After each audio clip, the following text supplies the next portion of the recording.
The latest Pompey news, updates every day from the Pompey Sound news desk. Pompey endured a nightmare start to their much-anticipated home game against Norwich, kicking off at 12:30 on Saturday afternoon. Finding themselves 2 goals down in the first 14 minutes, the cause of which seemed as much poor marking and low awareness in the Pompey defence as the skills and commitment of the Norwich forwards Darling and Sargent who found the net.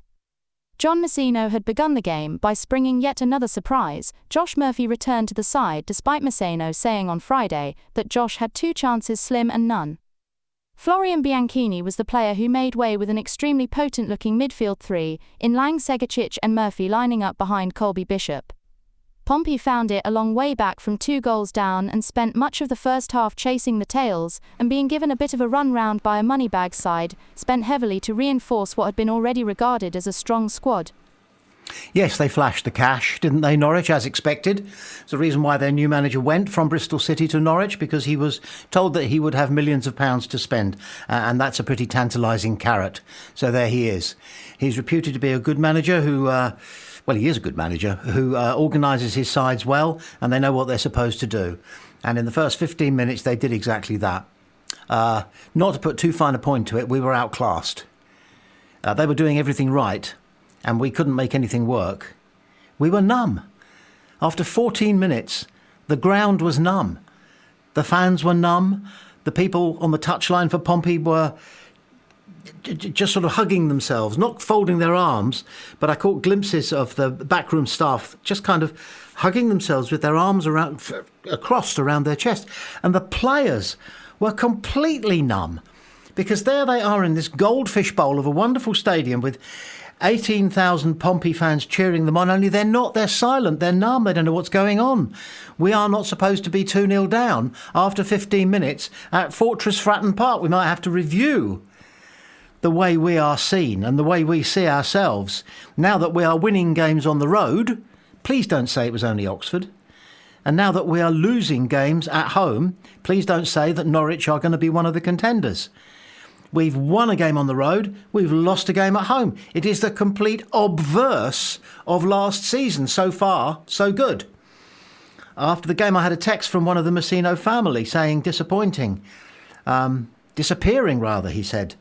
Disappearing. I suppose he's already starting to feel a little bit trepidatious. But I replied using a phrase that I've heard many people say, and it's a good phrase, and John Messino used it, I think, on Thursday or on Friday. It's a marathon, it's not a sprint. We managed to get through the second half without conceding another goal, and that in itself was a bit of a result. But what a turnaround come the second half, surely. The second half began much more brightly for Pompey, with the home side kicking into their beloved Fratton end.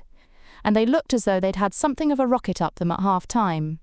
Because they were winning more than their fair share of the 50-50 balls and aerial combats, they were covering every blade of the grass, travelling with intent, tackling with bite, and passing with insight.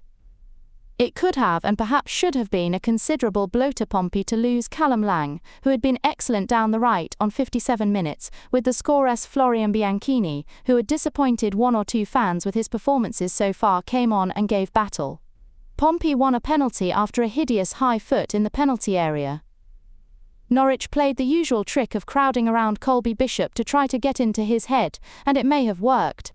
His penalty was well struck to the keeper's left, but the keeper moved well before the ball was kicked and moved in the right direction, and had covered so much of his goal line that he was able not only to stop Bishop's penalty, but to catch it clean on the deck.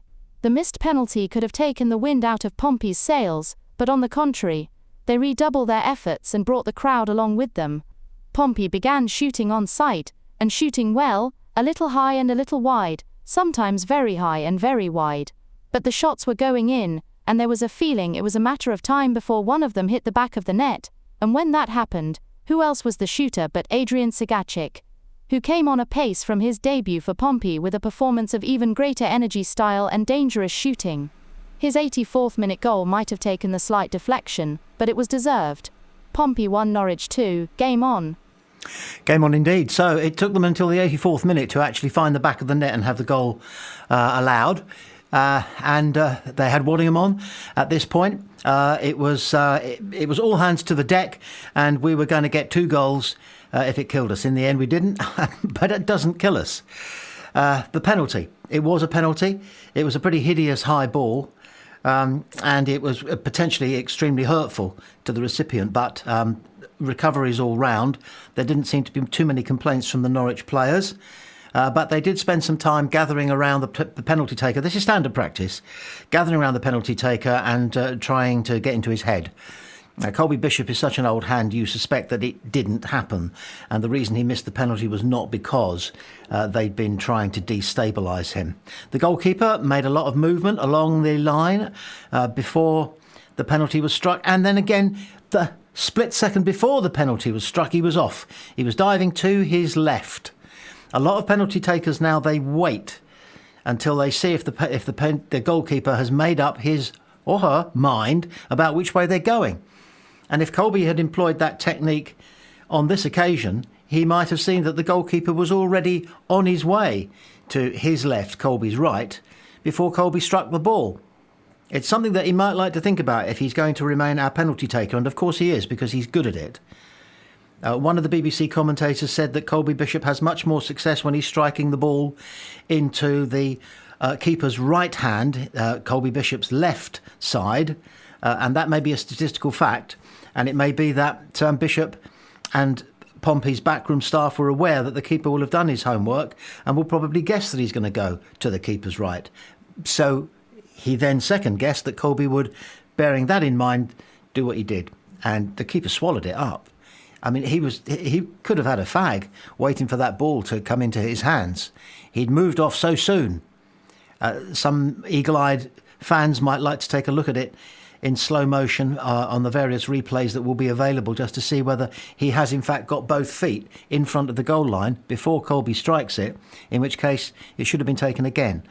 But kind of that would have been harsh because he didn't move so much. But anyway, we've missed a penalty. We're 2-0 down after 15 minutes. We're outplayed in the first half. Now in the second half, we've missed a penalty. Did we give up? No. Did the fans give up? No. Kept shouting. That's just the players. Chanting. That's the fans. And the goal came. And he was going to score, Segacic, wasn't he? He'd had a couple of efforts that fizzed at huge pace.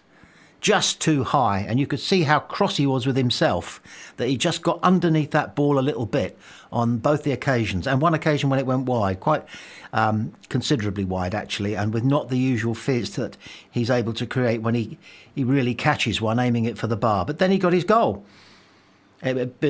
Pompey worked determinedly to get crosses or shooting opportunities on or around about the 20-yard mark outside the penalty area, and Segacic eventually got one. He turned it onto his favoured left foot. It's almost as though they weren't expecting that, so there was a gap that opened up and slight deflection, but he took it, and it was 2-1. And so, as the lady said, game on. They are followed 15 minutes of pure drama as Pompey dominated in search of the equaliser. Norwich, who always looked potent when they had possession on fewer and fewer occasions, as Pompey tried everything to make it 2-2. Chances and half-chances and quarter chances abounded at the feet of the front end. Waddingham came close. Swift looked as if you might score. Segacic was back a ball to make it a brace. Pompey nearly shattered the woodwork with an effort that bounced off the bar almost as far as the edge of the penalty area. And there followed a ridiculous situation in which Conor Ogilvie was yellow-carded after being apparently brought down in the penalty area. The jury is out on that one. It probably was a foul, but he probably made a small meal out of it.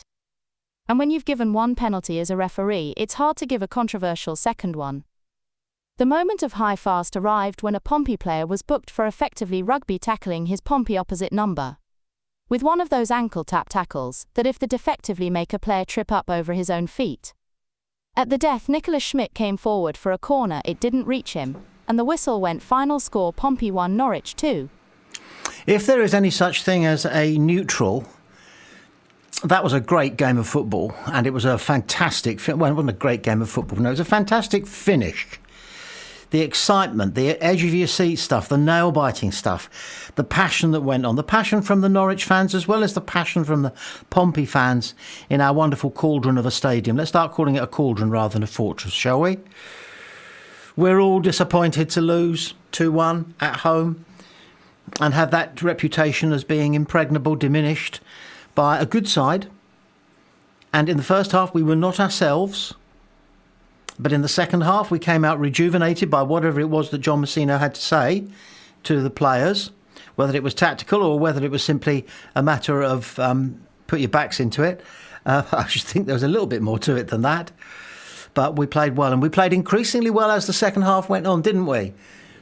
And that last 10, 15 minutes when we had scored our goal and were within spitting distance of an equaliser, and we were getting the ball down there, we were getting men in the box, we were getting men committed to having a go, taking a chance, buying a raffle ticket. Some of the shooting from distance was exquisite. I can't wait to see the number of long-range goals that Segacic, for one, is going to score this season. Goals that are going to simply either sting the goalkeeper's hand so bad he's going to want treatment, or if he can't get to it, it's going to break the net. He kicks the ball, his shots, so hard. Lots to look forward to from this team, and this team is going to be bolstered between now and the 1st of September. So as I had the honour to text back reminding the Messinos after the game, it's a marathon, not a sprint. I want to say it again to myself, and maybe yourself, you want to say it to yourself. It is a marathon, not a sprint, and there is a lot to be taken away from that game. So Pompey 1, Norwich 2, well played Pompey. And they were pretty good too.